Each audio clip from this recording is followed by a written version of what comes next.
The other day I was working with somebody who insisted their colitis, their SIBO, their candida started after a food poisoning incident. And I was like, okay, well, let's explore this a little bit. Tell me about what happened that day. And so he's like, okay, so I went to this restaurant. I go there, I go there like once a week, I go there all the time. I love the place, and I got what I normally get. I got a milkshake, a hamburger, and some onion rings or something like that. And that's what he got, and he ate it. And then that night is when he first saw blood in the toilet, and it was caused by the food poisoning from this food. And I said, okay, so how many people were you eating with at this lunch? He's like, five. Okay, why didn't they get food poisoning? They got the almost the exact same thing. Oh, yeah, good point. Okay, what about all the other people in the restaurant? Why didn't they get food poisoning? Why didn't you get food poisoning the million other times you had eaten there?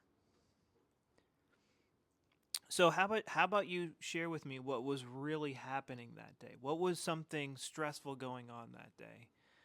And then he said, "Well, it actually wasn't a stress. It was actually a very happy day. I was actually going to that restaurant to celebrate an achievement that I had done." And so months leading up to this, he had been really stressed out about his career. I think he was like planning on being like a professional football player or something like that. He broke his arm, and then he was kind of like trying out different things. But then he had just received like his first paycheck from like a new job since that injury. And so him eating this meal was like a celebration of it resolved this conflict that he was having in his life. That's what caused his symptoms.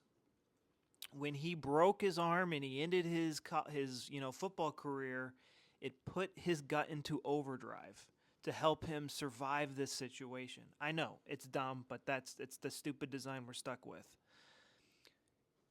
It got resolved when he found a new calling in life. And it took him a while to kind of see this pattern unfold in his life. That it's like, oh, every time he stressed out about work, which was multiple times a day, he would get symptoms. Anytime, like, so the way that we move forward in this, like when we stop blaming food and stop putting all of our mind resources into, being nitpicky about food, he could start to see like, oh, every time I got into an argument with a coworker, I'd have diarrhea. Every time I was getting a text message from my boss, I'd have diarrhea. Every time I was getting a text message from my dad, I'd have diarrhea. And then he would relate it back. Oh, yeah, that one time. Oh, okay. And that would stop the diarrhea. Now, I know this might seem, this is all like new information for you guys, but I have a 13-day protocol right here. It's on my website, and I show you everything I did to rewire my brain so it's no longer going in and out of overdrive. Food poisoning is, you eat something bad, you get sick for a couple of days, you puke, you have diarrhea, and then you're back on your feet. IBS, Crohn's, colitis, leaky gut, SIBO, there is a conflict going on behind the scenes of there's something I want to digest and absorb, but I can't. And usually, if you're sad about it, you're constipated.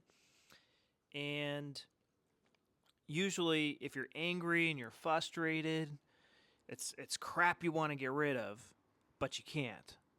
And so it's a little bit of coming to peace with that conflict, but you've kind of already done to a certain extent. You've already resolved it. But a lot of it, what I have found is just stop blaming food and finding these subconscious PTSD triggers that relate to that original traumatic event. So, this we just that's it's not food poisoning.